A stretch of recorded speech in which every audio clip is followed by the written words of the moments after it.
দেখতে পাই সবাই এক, অভিন্ন, ঠিক না ঠিক? আমার নবীকে কেউ ছোট করলে, আমার নবীর ব্যাপারে কেউ তুচ্ছ করলে আমরা তা সহ্য করি না, তা আমরা সব শক্তি দিয়ে তা প্রতিরোধ করি, ঠিক কিনা বলে? প্রিয় ভাইরা, এই নবী আমাদের সামনে রেখে গেছেন সবচাইতে নির্ভুল, বাস্তবসম্মত এক মহান আল্লাহ তাআলার কিতাব। ওয়ায়ুআল্লিমুহুমুল কিতাব ওয়াল হিকমাতা ওয়া ইউযাক্কিহিম।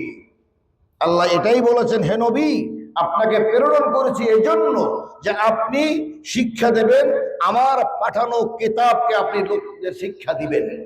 আর আপনার পরে যারা আসবে পরম্পরায় সাহাবীরা শিখবে, সাহাবীরা তাবেঈন, তাবেঈনরা তাবেঈন, এই করতে করতে এখানে আসছি। তাহলে পবিত্র কোরআন একমাত্র স্পষ্ট, সত্যনিষ্ঠ, অন্যায় ন্যায়ের পার্থক্যকারী, সত্য পথের সন্ধান দিতে সর্বদা নির্ভুল 100% যিনি ক্ষমতা রাখেন, তার নাম হলো আল কোরআন। এই কোরআন ধীরে ধীরে ধীরে ধীরে এই পর্যন্ত এসে পৌঁছেছে। অতএব এই কোরআনই হলো আল্লাহ তাআলার বাণী। এটা শোনার ব্যাপারে আমরা যেমন নবীর ব্যাপারে আমরা এক, আর এই কোরআন শোনার ব্যাপারেও আমাদের ভিন্নতা থাকার কোনো সুযোগ নেই, বরঞ্চ আরো একটু বাড়িয়ে আমাদের বলতে হয়। আল্লাহ রাব্বুল আলামিন কোরআনের মধ্যে 20 বার ইয়া আইয়ুহান নাস বলছেন। 20 বার। কয়বার মনে থাকবে তো? কয়বার বলছে? 20 বার ইয়া আইয়ুহান নাস, হে পৃথিবীর মানব সম্প্রদায়, মানুষেরা। এই নাস বলতে আমি প্রায় মাহফিলেই এই কথা বলতে বাধ্য হই, কারণ আমরা নিজেরাও অনেক সময় বুঝি না, কি বুঝি না তাও অনেক সময় বুঝি না, যে নাস হলো মানুষ। এই মানুষ হলো মুসলিম, হিন্দু, বৌদ্ধ, খ্রিস্টান, ইহুদি, নাসারা, চাকমা এবং যা আছে পৃথিবীতে সব মানুষকে আল্লাহ তাআলা ইন্ডিকেট করেছেন যে সব মানুষের জন্য কোরআন। এই কোরআন কেবলমাত্র মুসলমানদের বা মৌলবীদের বা মুসলমানদের মধ্যে যারা মুফাসসির বা হুজুর বা খতিব, ইমাম বা শাইখুল হাদিস বা মুহতামিম বা প্রিন্সিপাল, এটা তাদের ব্যক্তিগত কোনো সম্পদ, এটা সবার। এই কোরআনের মধ্যে মুসলমানদের যেমন অধিকার আছে, এই কোরআনের ভিতরে হিন্দুদের এমন অধিকার আছে নাকি নাই? এই কোরআন থেকে হিন্দুরা হেদায়েত নিতে পারবে না পারবে না?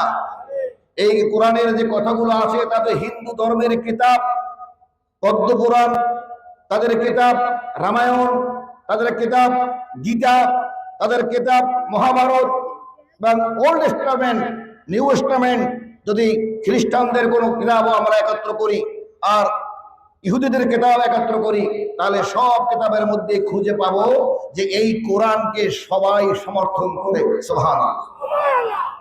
এই কোরআনকে সবাই সমর্থন করে, কোনো সন্দেহ নাই। প্রিয় ভাইরা, কেন করে?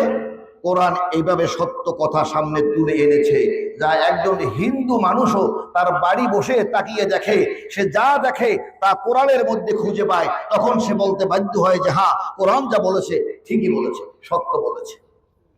আপনাদের সামনে পবিত্র কোরআনের সূরা আলে ইমরানের আলোচনা নিয়ে আমরা পরিকল্পনা করেছি যে এটা আলোচনা করব।